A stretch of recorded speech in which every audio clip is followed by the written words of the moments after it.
Halo semuanya, berjumpa kembali di channel Diari Misti. Kali ini saya akan membahas tentang sebuah tragedi kelam yang menimpa jamaah haji tahun 930 Masehi, di mana sekitar 30.000 jamaah haji menjadi korban pembantaian. Dan gak hanya itu aja, Baitullah yang ada di kota Mekah menjadi hancur dan porak-poranda setelah serangan itu. Mungkin teman-teman penasaran, siapa sih pelakunya? Dan apa sih motif mereka melakukan serangan ke kota Mekah itu? Bagi teman-teman yang ingin tahu pelakunya adalah kelompok Karmati atau Karmatiyah. Ada juga yang menyebutnya kelompok Karmatian. Biar lebih simpel, saya sebut aja kelompok Karmati. Siapa sih kelompok Karmati itu? Nah, kelompok Karmati itu adalah kelompok Islam radikal yang beraliran Syiah Ismailiyah. Mereka itu muncul pada akhir abad ke-9 pada masa kekhalifahan Abbasiyah. Mereka banyak tersebar di wilayah Bahrain dan sebagian lagi di bagian timur Jazirah Arab. Kekhalifahan Abbasiyah waktu itu menyebut mereka kelompok pemberontak atau bahasa sekarangnya kelompok teroris. Bukan tanpa alasan sih kenapa kekhalifahan Abbasiyah menyebut mereka kelompok pemberontak, karena mereka itu sering melakukan makar, pembantaian, dan juga penjarahan di daerah kekuasaan kekhalifahan Abbasiyah seperti di Basro, Kufah, dan juga Baghdad yang sekarang menjadi wilayah Irak. Dan di rentang tahun 924 sampai 928 Masehi, pasukan Karmati selalu menghadang perjalanan jamaah haji yang akan melakukan perjalanan haji ke kota Mekah. Tak ayal kalau banyak jamaah haji yang mati terbunuh atau barang-barang mereka dijarah pas di perjalanan. Nah, puncak kejahatan mereka itu terjadi pada musim haji tahun 930 Masehi. Mereka bukan lagi menebar teror di perjalanan, tapi mereka menghancurkan langsung Baitullah yang ada di kota Mekah. Nah, pada tanggal 11 Januari 930 Masehi, tepat saat dimulainya ritual haji, pasukan Karmati yang dipimpin oleh Abu Tahir Al-Janabi tiba di kota Mekah. Awalnya, pihak keamanan kota Mekah melarang mereka untuk masuk, karena pihak keamanan setempat sudah tahu bahwa pasukan Karmati itu dikenal sebagai kelompok pemberontak yang kejam dan juga tidak kenal kompromi. Tapi Abu Tahir protes kepada pihak keamanan setempat. Setelah melakukan negosiasi, pemerintah setempat mengizinkan kelompok Karmati untuk masuk ke kota Mekah. Tapi dengan catatan, mereka tidak boleh berbuat onar ketika berada di dalam Baitullah. Namun sayangnya itu hanya tipu muslihat mereka agar mereka bisa masuk. Saat berada di gerbang pintu Baitullah, dengan sombongnya Abu Tahir berteriak, "Saya bersama Allah dan Allah bersama saya. Dialah yang menciptakan makhluk-makhluknya dan sayalah yang akan membinasakan mereka." Setelah mendengarkan komando dari Abu Tahir Al-Janabi, pasukan Karmati mulai melancarkan aksinya. Jemaah haji yang ada di dekat mereka satu persatu dibunuh dengan pedang mereka. Jemaah haji pun berlarian menyelamatkan diri. Sebagian lagi ada yang berpegangan pada kiswah Ka'bah dan juga pelataran Masjidil Haram.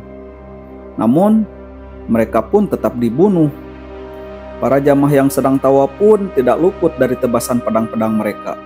Termasuk gubernur Mekah saat itu, Muhammad bin Ismail, juga terbunuh. Di tengah kekacauan itu, Abu Tahir berteriak dengan nada menantang, "Mana perlindungan Tuhan kalian, dan mana burung-burung ababil dan bebatuan dari neraka sijil? Hari ini kalian akan mati di tangan kami." Dan tak kalah sombongnya, pemimpin pasukan Karmati yang lain membaca ayat Al-Quran dengan nada mengejek. Dua ayat yang mereka ejek itu adalah ayat 97 surat Al-Imran dan juga ayat 3-4 surat Al-Quraisy, yang mana kedua ayat itu tentang perlindungan Allah bagi orang-orang yang berada di Baitullah. Nah, Anda bisa membayangkan begitu mengerikannya Baitullah saat itu. Mayat-mayat bergelimpangan, ceceran darah berlumuran di mana-mana, dan suara jeritan menggema mengiringi akhir hidup mereka yang mati terbunuh. Baitullah saat itu seakan-akan menjadi lautan darah dan mayat. Setelah menuntaskan kejahatannya selama berhari-hari, Abu Tahir memerintahkan pasukannya untuk mengubur jasad-jasad korban kebiadaban mereka. Sebagian jasad-jasad itu dibuang ke dalam sumur Zam-Zam. Sebagian lagi dikubur di sekitaran Masjidil Haram. Dan ada juga mayat-mayat yang dibiarkan bergelimpangan di jalan. Selain membantai, mereka juga merampas harta benda milik jemaah haji. Pintu Ka'bah dicopot, kain kiswah dirobek-robek, dan seluruh dekorasi yang ada di kawasan Baitullah juga dicopot. Tak hanya itu juga teman-teman, mereka juga mencongkel Hajar Aswad dari tempatnya. Setelah itu, mereka membawa seluruh barang jarahannya beserta Hajar Aswad ke tempat mereka yang ada di Al-Aqsa, yang menjadi bagian wilayah Bahrain. Pernah juga diceritakan bahwa Abu Tahir pernah membuat puisi sebelum meninggalkan Baitullah. Dalam puisinya, Abu Tahir menyatakan bahwa Rumah ini bukanlah milik Tuhan, rumah di sini itu maksudnya Baitullah. karena Tuhan tidak pernah memilih rumah untuk dirinya sendiri. Nah, itulah pernyataan Abu Tahir sebelum meninggalkan Baitullah. Terkait dengan hal itu, apa sih tujuan pasukan Karmati menyerang kota Mekah itu? Kenapa juga seluruh dekorasi dan beserta Hajar Aswadnya dibawa pergi ke Bahrain? Nah, ternyata ada beberapa pendapat nih teman-teman mengenai serangan mereka itu. Pendapat pertama menyatakan bahwa kelompok Karmati itu ingin memindahkan pusat ibadah haji ke wilayah mereka yang ada di Bahrain.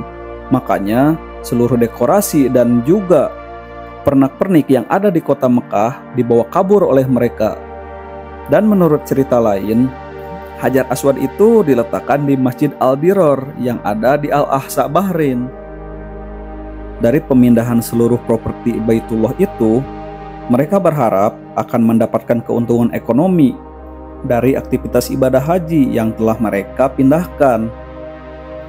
Namun pendapat ini ditentang oleh sejarawan yang lainnya. Sejarawan lain menyatakan bahwa ini bukan hanya sekedar faktor ekonomi atau juga faktor politik, tapi lebih ke masalah akidah atau kepercayaan mereka terhadap masa depan yang akan terjadi. Mereka punya doktrin bahwa semua agama itu salah, baik Islam, Kristen, Yudaisme, dan juga agama-agama yang lain itu salah. Dan seluruh kitab suci itu menjadi penghalang buat manusia agar bisa berekspresi sesuai keinginannya. Makanya mereka membaca Al-Quran dengan nada-nada mengejek itu sebagai pembuktian bahwa ayat-ayat di kitab suci itu salah. Selain dari faktor tadi, tujuan mereka menghancurkan Baitullah itu lebih ke sebagai simbol bahwa era Islam telah berakhir. Mereka ingin membuktikan kepada dunia bahwa Islam sudah tamat dan Islam sudah hancur. Setelah agama Islam hancur dan agama-agama yang lainnya hancur, nah nantinya Al-Mahdi itu akan membebaskan umat manusia dari batasan-batasan syariat agama. Terlepas dari semua pendapat tadi, pasca penyerangan kelompok Karmati, aktivitas haji dihentikan selama 8 tahun. Dan Kekhalifahan Abbasiyah melakukan berbagai cara untuk mengembalikan Hajar Aswad ke Baitullah. Negosiasi demi negosiasi terus dilakukan sampai akhirnya menemui kesepakatan. Dan pada tahun 939, Kekhalifahan Abbasiyah dan kelompok Karmati mengadakan perjanjian damai. Baru pada tahun 951, Hajar Aswad dikembalikan setelah 22 tahun dicuri dan disimpan oleh kelompok Karmati. Ada yang menyebutkan bahwa Hajar Aswad itu ditebus dengan uang yang sangat besar. Namun sangat disayangkan, saat dikembalikan, Hajar Aswad sudah pecah menjadi 7 bagian. Ada yang mengatakan 8 bagian. Kemudian Hajar Aswad direkatkan kembali dan dibingkai ulang dengan bingkai dari perak.